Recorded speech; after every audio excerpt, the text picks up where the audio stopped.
There's also a new board set up that will decide what preventative tests you have and don't have to take. It's called the United States Preventative Services Task Force. Ooh, I wonder if they have masks and guns. It's weird on this one because I don't remember Nancy Pelosi talking about how the government would be dictating my health care and saddling Americans with extra tax hikes for hiking trails. And in fact, I do specifically remember them saying that no one will get between me and my doctor on the whole test thing. That is weird. Even though something is marked healthcare or peanut brittle. Does anybody open this one? Peanut brittle looks yummy. Steak on. Where are these made? I swear to God, that's what they're made. Doesn't even say. They're made in countries where it doesn't even say where they're made. When you open up a can of something, they can say peanuts or peanut brittle and look like candy, but when you open it up, it's full of snakes. People cannot be dealing with crushing taxes and more crushing taxes on the crushing taxes we already have during economic times or even in the good times. That's probably why a woman named Doris confronted President Obama about the coming tax storm. She said recently, and watch this, this is the president answering Is it a wise decision to add more taxes to us with the health care? Because we are overtaxed as it is. Mm-hmm. Well, let's talk about that. Okay, let's. You know, because this is an area where there's been just a whole lot of misinformation. Lots. And I'm going to have to work hard over the next several months to clean up a lot of the misapprehensions that people have. Right. Hang on, I will stop it here. Basically, your question is, hey, should we be adding more taxes? And he says, oh my gosh, there's all kinds of misapprehensions out there and misunderstandings, and I'm going to have to clean it up. Isn't that implying that there wouldn't be any more new taxes? I'd play the rest of it, but it goes, go ahead and start it. Play it at high speed or something. Because he goes on for 17 minutes.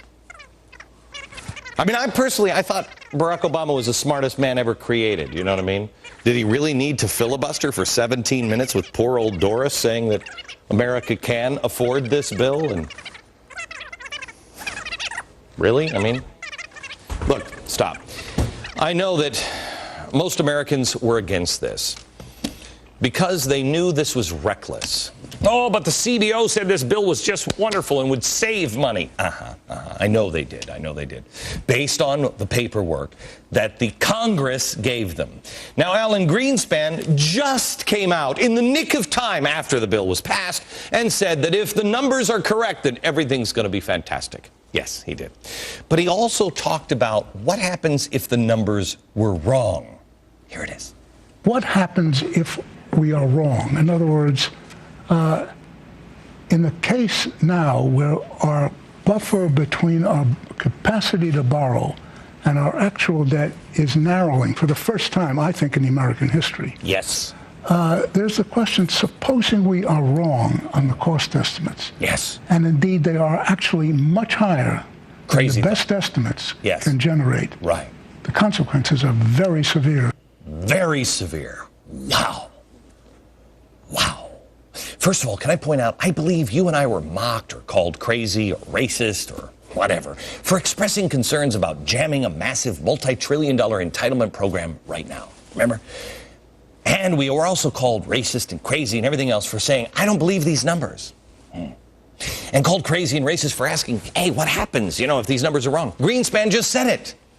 Secondly, if this is kind of a big if here, don't you think? I mean, heads, America stays the same, and tails, America dies. I'm not a gambling man, but does anybody really believe that the government has any idea about what they're talking about with estimates? Let me give you a couple of examples. Okay, here they are. A couple of examples of their estimations. Remember, we're talking about $1 trillion health care bill. That's what they're estimating it at. How about Boston's Big Dig Highway project? It was, in 1983, estimated to cost $2.35 billion. Okay? Actual cost, $2.35, a little higher, $22 billion. 8.5 times more expensive. Okay?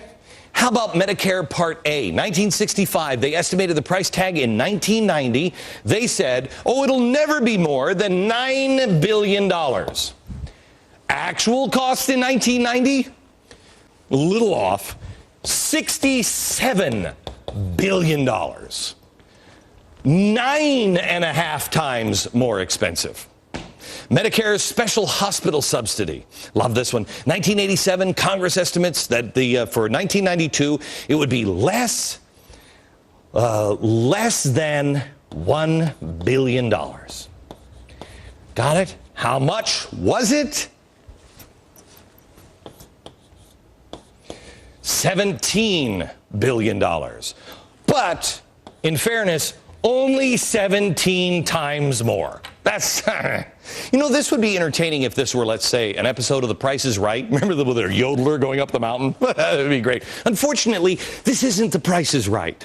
This is our country. And what was it that Alan Greenspan said would happen to our country if they were wrong? Supposing we are wrong on the cost estimates. Yeah. And indeed, they are actually much higher than the best estimates can generate.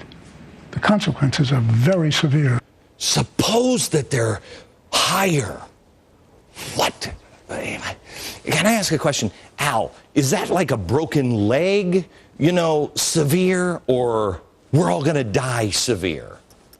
Either way, thanks for the timely advice, Al. Forget for a minute the mountain of past evidence, and I got more, I just don't have enough time, that proves the government can accurately predict the cost of anything. Former CBO Director Doug Holtz-Eakin says in a frightening op-ed, this health care bill would certainly increase the crushing debt, not save us money. Well, that's great. Listen, I can settle this because it requires two things for this not to be really severe, to quote Alan Greenspan. One, this will give you hope. For no boo-boos coming for America, the government has to be right about the money. Okay, that's the first one. And they always, forget this board. These aren't the droids you're looking for. They just have to be right about the cost estimates. And the second thing, because the cost estimates were based on the idea that Congress would cut the spending. So that one requires Congress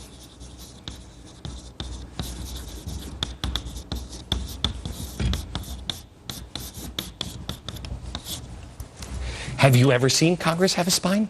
Ever? Have you ever seen Congress actually cut anything besides defense? Anything. Don't ever bet your life on any of these things happening.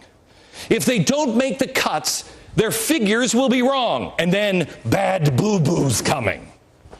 I'm sorry to dumb it down, but people are calling and going, when do I get that free health care? If it's not health care, I thought health care was essentially fixing the economy. We've done it. Why are we now immediately rushing for new taxes? Oh, I know. It was that evil George Bush, and Barack Obama just didn't know how bad it was. But didn't he just recently say at the State of the Union this?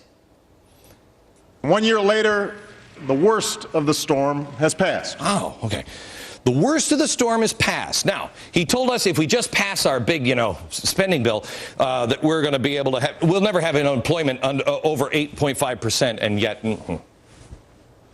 Then if we pass health care, we can fix our economy. So what is it that isn't this supposed to save us money? Wasn't the worst behind us? Why do we now have to introduce now crippling taxes? What about all those savings we'll reap from health care? I thought we were actually decreasing the deficit with this. America, it is time to draw the line in the sand. How many times are we going to allow these people in Washington to tell us untruths? How many times will we watch them take our hard-earned money and then screw it up and spend it and leave you with nothing? How many times do we believe them that they can fix something like Medicare and Medicaid? They don't have a spine. Look, we have hard work to do. Our country is in trouble. And there's hard work to do. And Republicans and Democrats and independents can do it. But there's the first thing that we have to do is stop believing that there is an easy way out. There is not. Free stuff isn't going to make it better. It's going to make it worse. It's like we follow